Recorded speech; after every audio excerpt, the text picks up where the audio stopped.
ब्रेकनंतर एक breaking news अशी आहे की येस बँकेचे संस्थापक राणा कपूर ईडी कार्यालयात दाखल झालेत। त्यांची चौकशी केली जाते।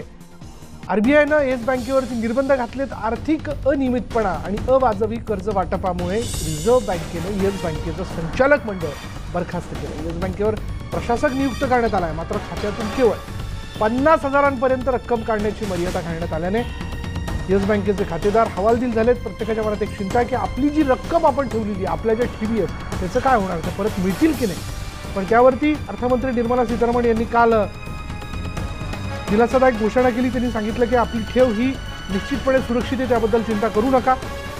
आणि आता एसबीआय बँक येस बँकेचा 49% वाटा जो आहे तो आपल्याकडे घेणार, म्हणजे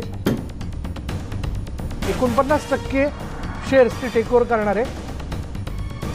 आणि लवकरच या सगळ्या परिस्थितीतनं येस बँकेला कसं बाहेर काढता येईल या संबंधीचा आराखडा जो आहे तो तयार केला जातो। येस बँकेच्या व्यवहारात अनियमितता असल्यानंतर आरबीआयनं बँकेवर निर्बंध घातले आणि त्यामुळे ग्राहकांमध्ये चिंतेचं वातावरण निर्माण झाल्याचं आपण बघतोय। जमा झालेले पैसे काढता येत नसल्यानं काय करायचा असा प्रश्न खातेदारांना सतावतोय। मुंबईतील येस बँकेमधील ग्राहकांमध्ये भीतीचं वातावरण आहे। पैसे काढण्यासाठी शाखेमध्ये मोठी गर्दी पाहायला मिळते। बँकेतील ग्राहकांची काय नेमकी भावना आहे आम्ही जाणून घेतलं। येस बँकेच्या व्यवहारामध्ये आरबीआयला अनियमितता आढळून आली आणि यानंतर आरबीआयने आता येस बँकेच्या व्यवहारावर सुद्धा निर्बंध लावले।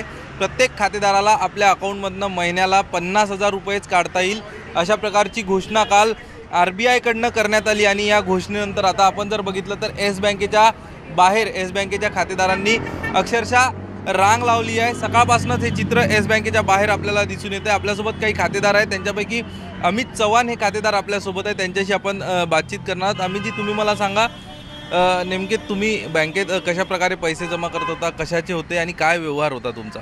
कसं असतं, आमच्या प्रत्येक व्यवहार झाल्यानंतर आपण प्रत्येकजण बँकेतच पैसे सेव्ह राहतील म्हणून आपण बँकेत जमा करतो। माझ्या कामधंद्याचे पैसे, थोडे वाचलेले पैसे ते आपण FDच्या स्वरूपात असे करून आम्ही पैसे जमा करतो। आता टोटल आमचे 6 लाख रुपये अकाउंटमध्ये 3 लाख रुपये आणि 3 लाख रुपयाची FD होती। काल अचानक सकाळी आम्हाला कळालं की बँकेचे व्यवहार बंद झालेले आहेत। त्यामुळे आम्ही कालपासून इथे येऊन उभं राहतो आहे। आज मिळतील पैसे, उद्या आता सांगण्यात आलं की महिन्याला फक्त 50 रुपये।